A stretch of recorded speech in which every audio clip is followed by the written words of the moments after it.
Greetings, ladies and gentlemen, and welcome to the batch video for the web novel Thieves Dungeon from the website Royal Road. This video will contain chapters 1.5 to 1.8, and as always, I hope that you enjoy.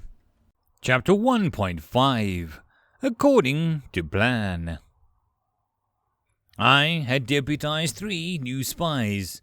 The first 2 had each received a newly crafted diamond shard, allowing me to share their eyes.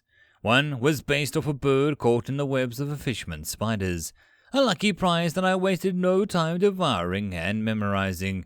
It was a little hawk, a keen-eyed creature that I'd alter for greater speed, as well as giving a secret weapon, a poison stinger tucked into its back talons. My skill at enhancing my creations had quietly grown. Now I had wings. For the first time I soared above the city, occupying the same sphere as the clouds and the enormous skyships that drifted weightlessly beneath their lift balloons, waiting for the light wind to depart for far-off lands. Below Colton City was a knot of industry and houses, and all seeming to fight for space, pushing up against one another, and vast sea of smoke rising from thousands of hertz into the amber-scarred cloud of roiling black that lingered in the cold air of morning. I moved above them all, and all-seeing eye, the hawk's sharp senses, could pick a single man out of a crowd, could recognize him by his haunched, worried way that he held his shoulders, his head ducked down to avoid his face being seen. He had come from the Institute. I knew exactly one thing about Olin Fremp's plans, which meant that I had a single point where I could disrupt them. He needed Skygrist, and Trivelin knew enough about Skygrist to fill a book. There was one cellar in the city, a band of river traders, smugglers, known as the Tempest Canards, which meant a return to the silent market. My second deputy I was less than pleased with. No, I was horrified to share its body, but I had no choice. I recreated the mutant lamprey of Orem had killed. It was the only decently sized creature that I could create that was amphibious, stealthy, and versatile. Every second inhabiting its body was a moment I felt distinctly and grotesquely slimy, but I had endured. The lurker in the river, navigating between the hulls of the barges docked to sell their wares at the market. The slimy coating of mucus on the lamprey's sonorous body let it slip through the water in silence. We lurked under the gangplanks as goods went from shore to ship or from ship to shore. The timber of the ships creaked in the water above us. Occupying the lamprey's mind meant being exposed to the ravenous hunger. Its eyes were weak, seeing the world only in terms of motion, and motion meant food. Everything around us was a tantalizing morsel, a drooling invitation to feast, and I could barely restrain the writhing slugfish from rising out of the water to attack. I waited for Argent to send the signal. She was stationed with Isis and my final spy, Trivelin. I had allowed him out of his cage on the condition of helping me, and the man was, if anything, too eager to ingratiate himself to me. I could see the gold in his eyes when he talked about business opportunities that we had together. Of the 2 spineless worms I had working for me, the constant flattery made him my favorite. Altogether, we closed in on the Tempest Canard's little ship. The hawk had confirmed Olin's servant was slipping down into the sewers, and it was only a matter of time now. Trivelin hummed a nervous song as he waited, standing in the same ragged clothes that he'd worn the day that he'd been kidnapped. He'd only had mushrooms to eat for days, and every little food stand in the market called out to his rumbling belly. And oh, what a belly it was! Over the last few years it had nearly outgrown the rest of him. With grumbles and protests it made it clear who was in charge here. And all he could do was make promises for the fine restaurants. The silken warehouses would welcome him in once he was a bona fide negotiator for a dungeon call. Dreams of honeyed wine and glittering gold nearly distracted him from his mission at hand, until the rat hidden under his cloak dug her little teeth into his neck. Startled out of his daydreams, cursing, he spotted his intended target moving towards the ship. It was time. As the servant set foot on the gangplank, I didn't need to order my lamprey to move. I only had to cease holding it back. Long tendril whipped out of the water and coiled around his leg. pulling him down as he shrieked. He plunged into the water, casting off bubbles as his arms thrashed, and we sank with our teeth into the meat of his calf. The blood hit our tongue with an explosion of savory, thick flavor, better than anything that I'd known through the senses of my minions. Above, the crew was panicking. Oars were jabbing into the water to give him something to grab a hold of, but with our body curled around his legs in a crushing constriction, he had no chance of pulling himself up. Our weight of our teeth held him down. His head broke briefly above the rushing surface of the river, and he screamed, an oar bashing against our slippery, streamlined skull, and again the crew of the canard jabbing at us from above. The commotion was attracting the guards now, and I saw through Argent's eyes. It was time for the rest of our plan to go into action. Argent wore a little harness Trevelyan had rigged for her, a bit of rope made from woven mushroom roots they yanked around the midsection and tied her to a large glass. Isis held the other end up as they both slipped out of Trevelyan's robes and splashed into the water, paddling around the Canard's ship to reach the far side while everybody was focused on the lamprey, fighting to get its prey out of the water. Somebody else plunged alongside us, a pirate with braided hair and a knife clutched in his hand. He slashed our back open, bile-colored blood spilling out as pain flashed through our primitive mind. We lashed at him with our tail, striking him back, and again with our tendrils, a whip-crack of blows ripping shallow tears into his face and breaking his nose. An oar slammed into our head again, and without our tail coiled around the man's legs, we had no way to hold on. Our teeth ripped through the meat of the calf, and were pushed free with a chunk of him still in our jaws. A crossbow bolt scythed through the water nearby. The archer dropped to his knees to crank the bolt back, knocking another shot. We were running out of time. Above, Argent was climbing up the side of the ship, Isis's wings brightening furiously to lift the jar from below with the rope straining on her back, her little claws finding minute cracks in the woodwork to cling to. I needed to keep the crowd distracted for a moment more. We turned on the man who had dived in to help, chasing him as he spent his arms in wide strokes and darted for the shore. We coiled through the water like a corkscrew of oily flesh, lunging down to catch his hand as he swept backwards. On the tail end of his stroke, a snap of jaws and gnashing and a ripping of 100 teeth, and 3 of his fingers were gone. His screams roiled the water into a great spew of bubbles, and he twisted, lashing out with his dagger. The skin of our head was cleaved open, and we curled into a circle and snapped open and kicked the tail, landing against his good hand, knocking the dagger loose. As he dove for it, every movement in slow motion within a cool, enveloping waters, we latched onto the back of his neck. It was a cruel thing to do. We didn't hesitate, our slimy body wrapping around his arms of his chest and above. The crowd gasped. The archer had finished loading up his crossbow, and he hesitated, finding no clear shot. Our teeth sunk deeper and deeper as our coils began to squeeze his ribcage, and to the point of hearing the bones creak. Argent crawled over the edge of the boat's railings, and the goal was right in sight. The dirt-filled jars were carefully packed, and Skygrist lay in a crate amongst the ship's goods. Our own decoy was being lowered down painstakingly by Isis, his wings straining under the weight. The captain clapped the archer on the shoulder, whispering a word into his ear. The man nodded, lifted the bow to his line of his eyes, and knocked the bolt, and fired. The pain lanced through the entire body as the shot stabbed through our midsection, puncturing our oiled skin and piercing into the man below us. Our blood was bright slick of greasy yellow in the waters, mingling with the sickly brown and scarlet blood of our victim. More and more swelled up as the man and fish sank to the bottom of the river. I felt the lamprey dying, darkness closing in from the edges of our vision. I felt Argent's triumph as she pushed the decoy jar into place, fighting to lift another out of the crate to make sure the count was even. Together she and Isis dumped the spare over the side and dived down themselves. The crowd was lingering at the edge of the water, bloodlust seething as they watched 2 intertwined bodies of a man and monster drift lifelessly above the muddy riverbed. The servant was weeping as he was pulled onto the deck by the Canard's little barge. his leg useless and lame beneath him, clutching his coin purse to make sure that it was still there.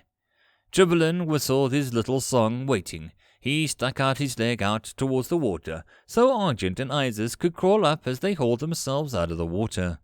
The feeling of wet rat and homunculus slipping up your pant leg was unpleasant, sure, but he'd still take it over any other part of the plan. On the way out, he pulled a spare coin that he'd hidden in his shoe and bought a skewer of roasted pigeon, feeding the two under his cloak nibbles. Life was good. End of chapter. Chapter 1.6 Red Alchemy. It was time to move, and oh, how I wish that was a metaphor. As the hawk carefully lifted me in its beak, waves of dizziness racked my being. It was the very concept of moving made me feel sick, violated in every instinct that I had as a dungeon core. Worse, the effects spread outwards, creating warps and whirlpools in my field of mana, causing havoc within my dungeon. Within the gardens, mushrooms collapsed into masses of uncontrolled growth. A viper caught in a warp grew lean and twisted, its vertebra tearing through its flesh and its spine swelled. I drew the field of ethereal mana back into me, restraining the worst of the damage, but there was no denying it. I was barely contained singularity of mana, not a living creature. Moving wasn't in a dungeon's vocabulary, for good reason. But I had no choice. The hawk spread its wings, taking off, and I wished that I had arms so that I could at least cling on to something, or a mouth to scream for dear life. Olin Framt hated waiting. His fingers drummed on an impatient tune atop the serpent's glass cage. The creature within stared at him, was always staring at him. Olin couldn't help but imagine he sensed an intelligence behind those amber eyes. A patient and almost human kind of malice, always waiting for the chance to strike. The snake lifted its head to meet his gaze. Olin flinched away. The feeling of being watched constantly everywhere within his laboratory was beginning to wear at him, to make him feel like creeping paranoia. More than once he'd felt a sudden need to make sure that the snake was still safely contained, and when he did he found that golden gaze staring into him. Olin was spared from his own paranoid thoughts as the iron doors to his laboratory swung open. His servant Anfred had returned, limping heavily and with a pair of hired thugs behind, carrying a crate of packed skygrist. "Late?"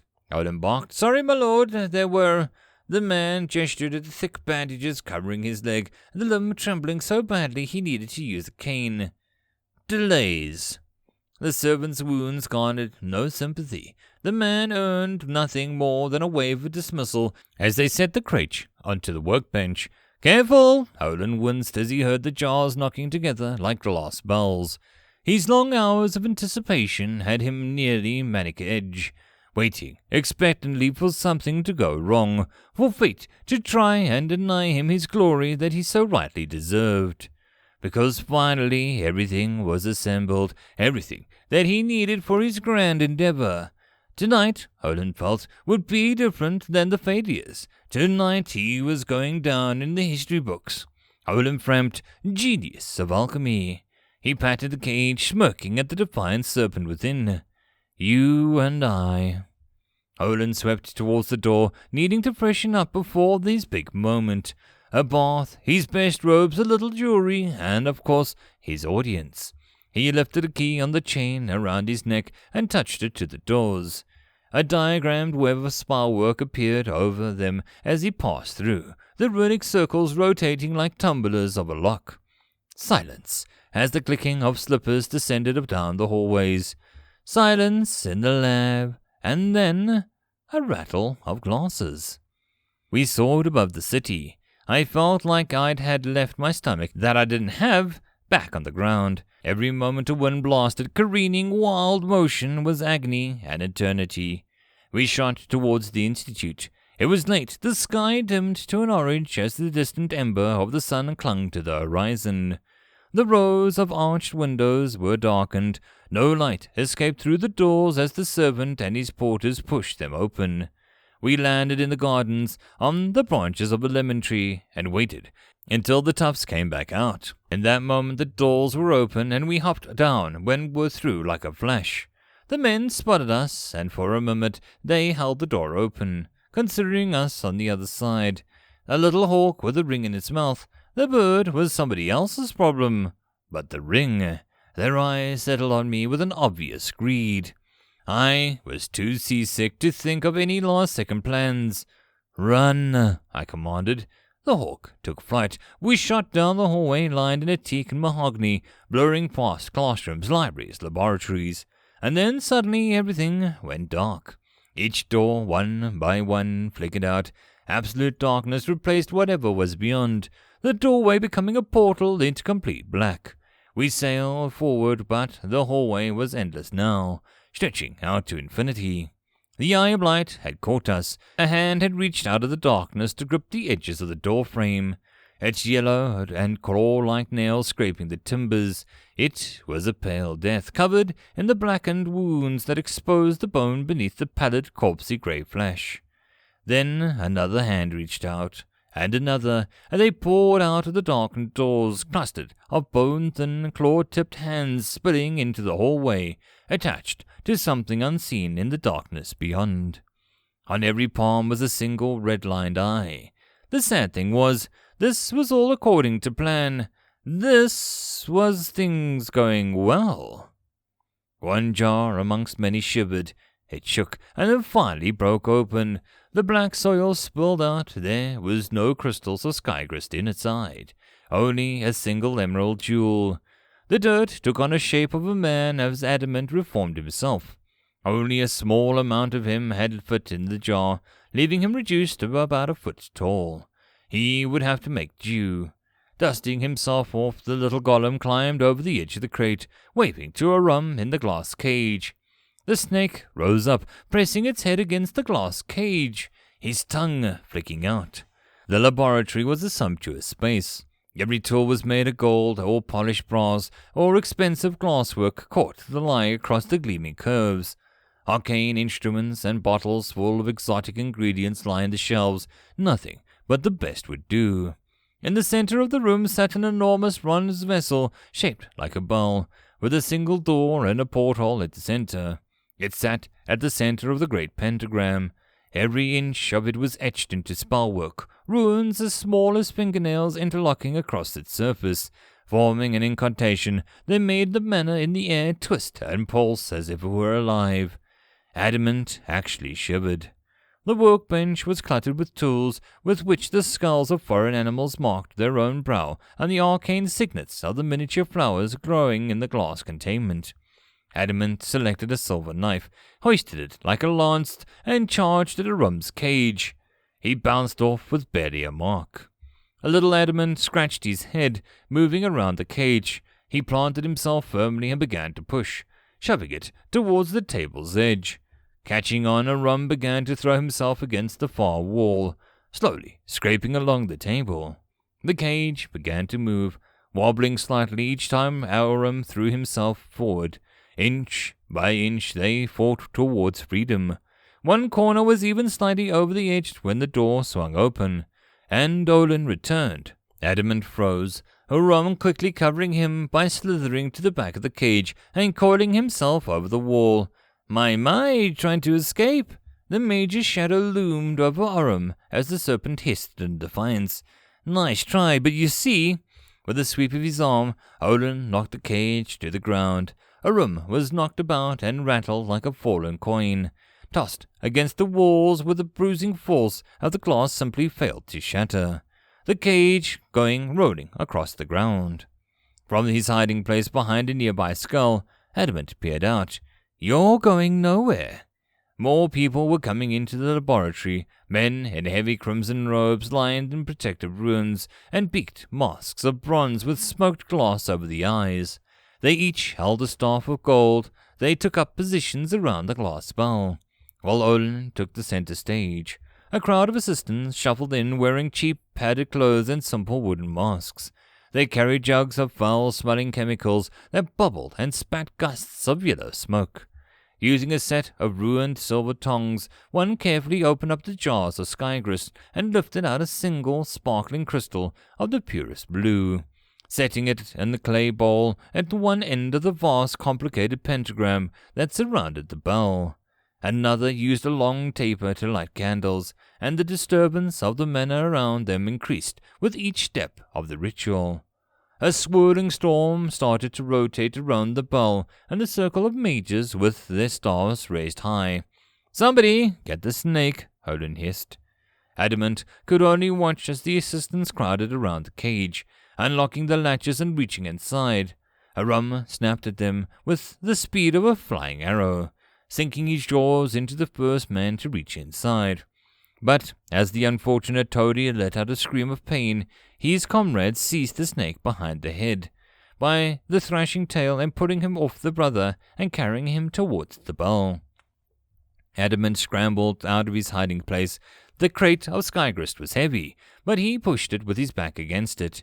He thought big thoughts of earthquakes, of boulders rolling down hills, of avalanches. Every grain and stone of his being strained to slowly shove the crate towards the table's edge. And at the same time, they were placing Arum inside the bell, shoving him in with tongs and holding him back as they pushed the door closed.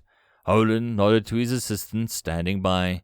They moved forward, pouring the alchemical mixtures into small pipes on the bell's sides. Slowly, the tide of swirling amber liquids rose behind the portal, filling the bronze vessel full. "Tonight," Olin cast his arms wide, "we commit the greatest sin of pride man has yet to envision.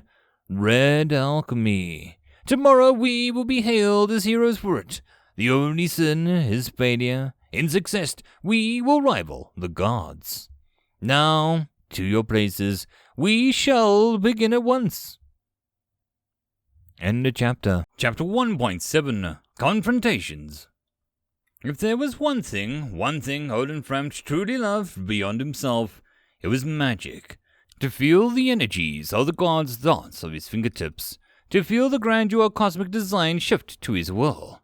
And this was true magic. His fingertips danced and interlocked with complex knots to draw spellwork into the air. As each glyph was completed, it drifted free of his hands, joining the sea of arcane designs drifting around him. A miniature galaxy of golden light surrounded Olin, and he rose from it like a created god, forging a new universe. His hair blew up in phantoms, roars of wind. Lightning burst from his skygrist to cackle against the outstretched hands, his crimson cape billowing backwards. Sweat drooled from his forehead. His eyes were bloodshot. Absolutely nothing could be allowed to go wrong. As the final design was set in place, they began to rotate, pulling smaller ruins out of thin air. They expanded outwards, forming a ring that encircled the brass bell. A calm swept through the room, even the cackling of the skygrist as it sent lightning bolt fingers through the scrape over the bell's surface seemed subdued. The light dimmed. Thousands of tiny motes of mana flickered into the being in the air, slowly drawing towards the bell. And then the silence was broken with a crash and a tinkle of glass as the crate of skygrist toppled over. Things were going, well. Technically, I had succeeded in drawing the eye beast's attention away from Adamant. Technically, I could claim absolute victory, but I will admit it, my plan had counted on the eye beast being less, incomprehensible. I had expected some kind of arcane guard dog. Instead, I was being chased down by an endless hallway by some swarm of hands with eyes. Blood. I needed a drop of blood. Hawked over my command, slashing open the fingertips as it reached out with endless doorways. Nothing. Not a solitary drop. Her talons sunk into the back of the hand and mauled the padded skin, and there was nothing. Not a hint of red of the wounds that she'd cut. It was as though the hands were formed from clay instead of flesh. The bird leapt backwards with a flutter of wings as the hands retaliated, scuttling over one another to pack 5-limbed spiders to clutch and grasp at the air where she had been. But she had dove back too far, and from the opposite door an arm shot out. Greasy, yellow fingernails sunk into her flesh, lifeless grey fingers wrapping around her delicate body.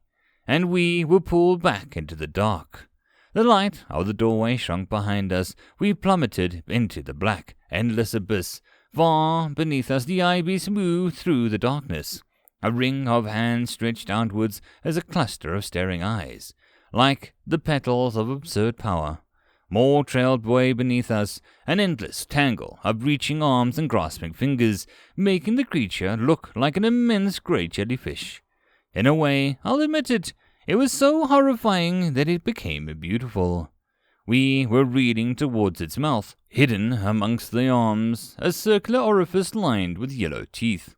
The hawk kicked her wings in a frantic desperation, struggling valiantly, but there was no use at all. I dropped from her beak in the second before she was gone. With a snap and the teeth and a crunch of the flesh, she sent feathers raining down alongside me.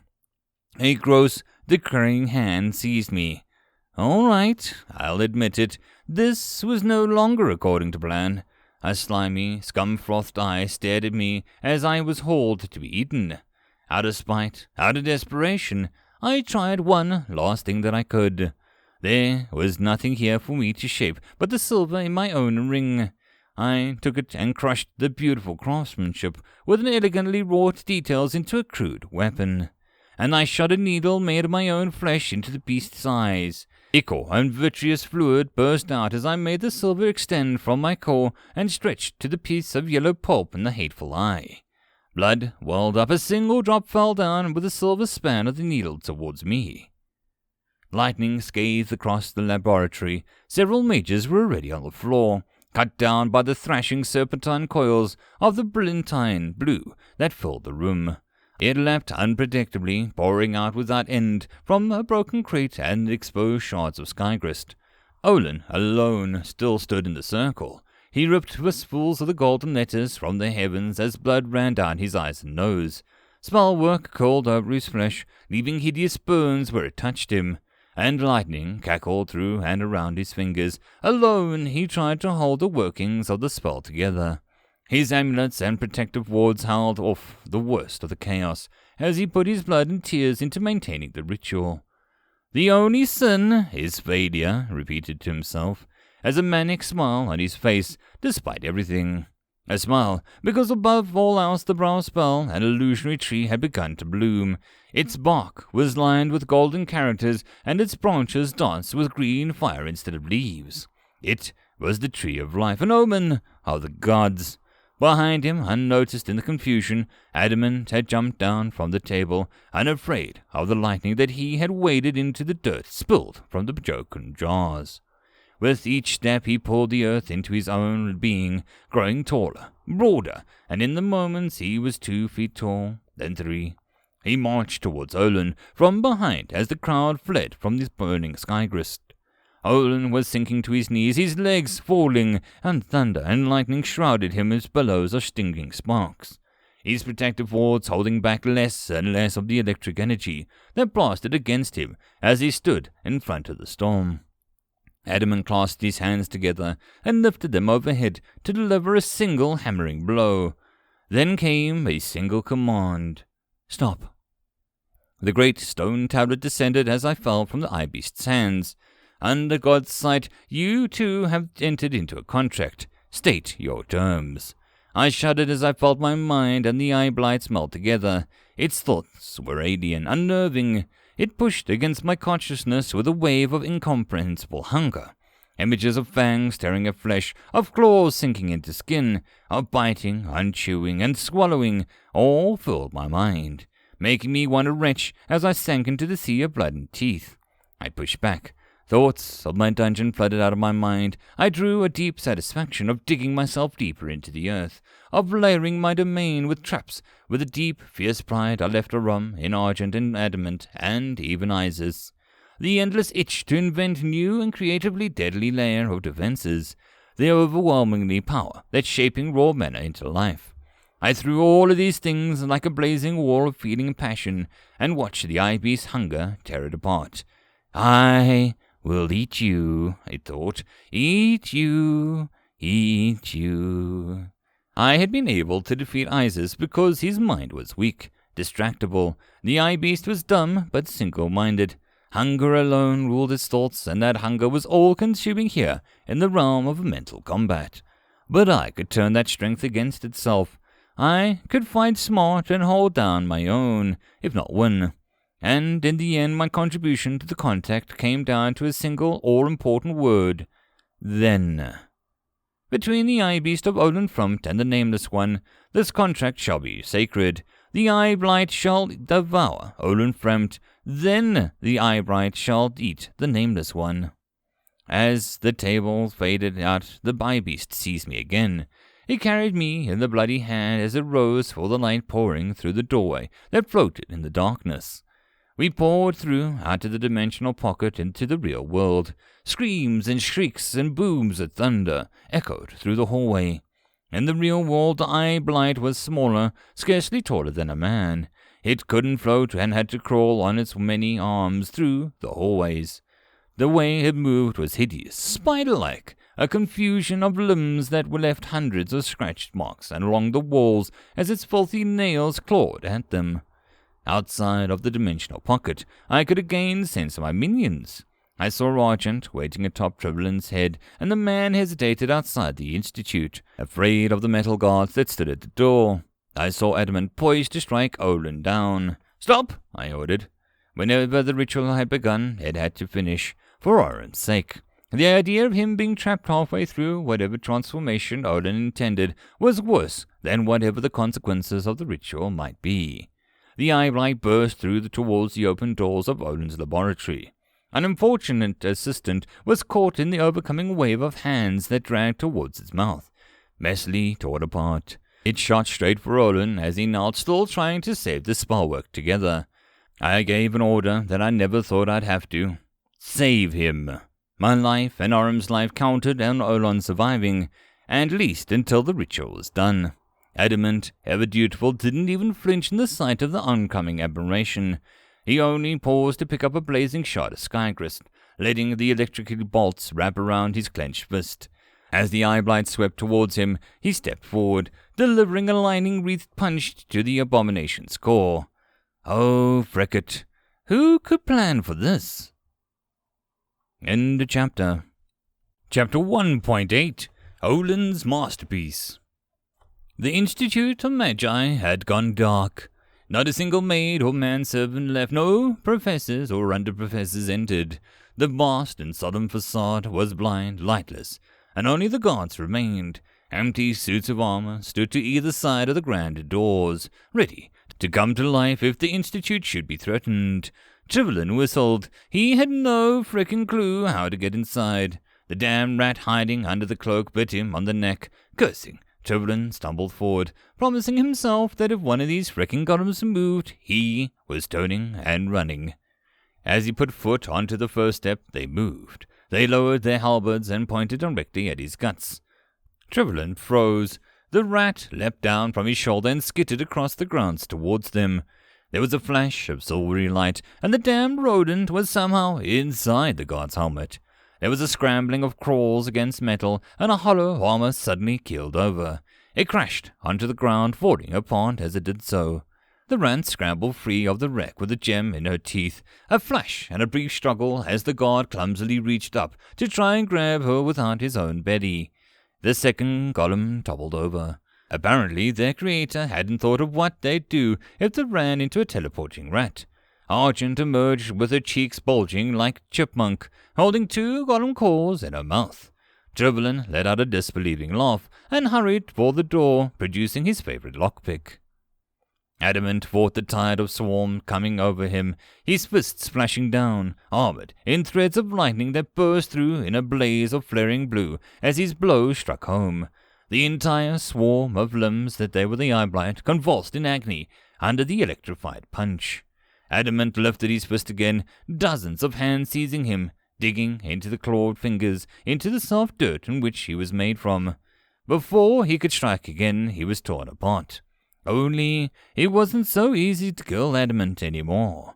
This Adamant had the blessing of the Earth-Shaper, and even as his body of dirt and stone was being pulled to pieces, it swirled and reformed. A revolved Adamant clambered atop the jellyfish flower, grasping its limbs and drove its fist into the clusters of eyes at its heart.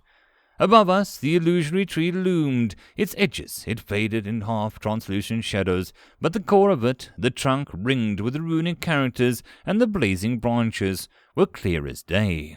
All the mana in the room swirled around the tree, pulsing with a steady rhythm like the beat of a vast heart. Adamant fought on. His determination was unyielding as stone, and no amount of ripping of flesh away would stop him.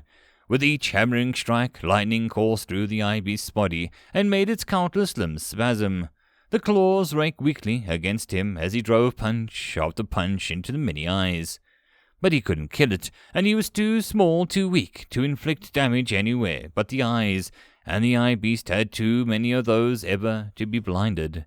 As the sky grit shard in his fist burned low, the abomination was less and less hindered by his relative assault, until the eye-beast gathered her strength and rallied, seizing Adamant with dozens of hands to throw him aside.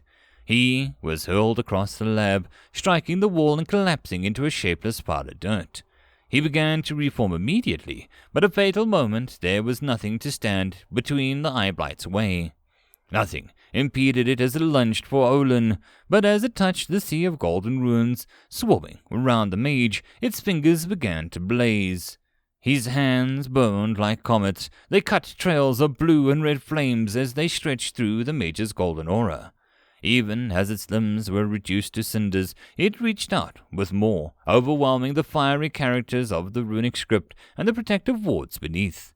I had wanted him killed myself, to devour his corpse before the eye-blight could bind it and contract, not eat me. But, the eye-blight seized Olin by the neck and shoulders and hauled him back as he screamed. His head was lifted towards the beast's waiting mouth, towards the endless teeth. Hands scrawled over every inch of his body until he couldn't be seen beneath the clutching mass of fingers. Then there was a scream which ended in a scrunch, and another, and another, and Olin Fromp was gone. His hands spread outwards with gore-drenched fingers unfolding. The laboratory was abandoned. Everyone still alive had fled. I was next on the menu and I couldn't even fight back. I tried to reach the dying lightning that leapt the occasional sparks from the last of the sky grit. I tried to shape it into a weapon against the eye-blight, but I felt myself restricted and bound by the contractors to submit to my fate. Above us the tree was fading. The fires on its branches faded from the roaring green flames to guttering orange sparks, like a summer fading to autumn. And soon frost overtook the barren branches as the fires went out entirely. It was more and more translucent, fading into nothingness. I felt so familiar, like a mother's smile, something that I remembered from the time before memories. I reached for the mana that flowed from the tree and gathered it, and forced it down into the brass bell. As I was being hauled towards the eye-blight's mouth, drool rained over me. This was the last and best that I could do for a rum, to hold the ritual for a few seconds in Olim's stead, to hope that it worked. What if inside the tank was not a snake anymore? It was not anything I understood. The manner that surrounded it was dense, complex with ruins. Adamant charged the eye-blight, holding a staff of gold, sparks exploding from the makeshift lance as it pierced the abomination through its core. It let out a pitiful scream and struck the weapon aside, reaching to crush the golem's head into shapeless dirt. The tree had withered down to a single green sprout, and that sprout was aging in reverse, drawing back down into a seed of the purest crystalline luminescence. It dropped slowly, passing through the surface of the bell with a settling within. The door creaked open. Chemical fluids rushed out and filling the air with sour, acrid smells. It was too late. The eye-blight swallowed me whole. I don't speak of the unspeakable slime and horror of that moment, but I heard the roar, the sheer burning fury in that scream, a sound that wasn't one animal but many, all crying out at the same throat. And I felt the world tilt as the rim charged the eye-blight. From Adamant's single eye I saw him, the macabre chimera made into too many parts, the serpentine mass whose half-formed limbs, of wings without feathers, of bones and flesh without skin. A giant snake trailing the cast-off remnants of dozens of other creatures. The claws of a praying mantis scathed into the eye-blight's flesh. The pincers of a scorpion tore and grabbed until his serpentine bulk overpowered the brunt and battered abomination. Orim threw it down. His new arm seized the mouth hidden in behind all those limbs. His brilliant golden scales deflected the claws and raked ruthlessly against his new form. He pried the throat open, and I saw the light bloom above me. Fire. The whole of him heaved, a blazing orange glow rushed from his throat as Arum lowered his jaw, split open into two segments. With a furious roar, Arum spat a brilliant, raging torrent of flame down the eye-blight's gullet. I was bathed in fire, and when it faded, when the eye-blight was nothing but a burnt scrap scattered across the floor, Arum lowered his golden head down to me, a tiny sparkle of green lying on the floor. He nuzzled against me in pain, dying, full of too many organs for one body, full of pockets of hair and teeth. I did my best to heal him. I seized the mana flowing through the room and fading in the characters of Olin's spell. I channeled it all within to him. I turned half-formed and cancerous parts of him into mere flesh. I cut away the wings that would never fly, the limbs that would never walk. Flesh rained from his body, withering to nothing. In the end, I couldn't be confident that he would live, but I couldn't make him beautiful again. The mantis limbs and the scorpion claws remained. 2 ridges of white feathers ran down his back. His jaw was bifurcated, an underbelly carved by tiny, crawling legs. He resembled nothing that the gods had ever created, and he knew it. He nuzzled against me, wanting consolation, to know that he was still wanted. I reached out with my mind with all the warmth and comfort I could. My gratitude for him saving me, my memories of him curled around me, my guardian. Trivelin came huffing through the corner, Argent and Isis riding on his shoulders. It was time to go. Arum tried to awkwardly lift me, his claws scratching against the floor. Trivelin stepped forward and carefully picked me up, cupping me in his hands. "All right, bots, let's scrape her before the authorities arrive." Good grief! He looked around the ruined lad in disbelieving eyes and shook his head. I could understand that notion.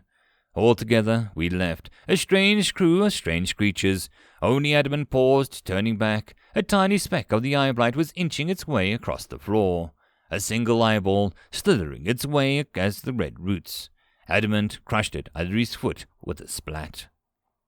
A drunk stirred from the gutter to see a parade of horrors come slithering and stomping towards him. An enormous serpent thing crawled forward on insect limbs, followed by a man of mud with a fat-bellied old sailor in tattered clothes bringing up the rear.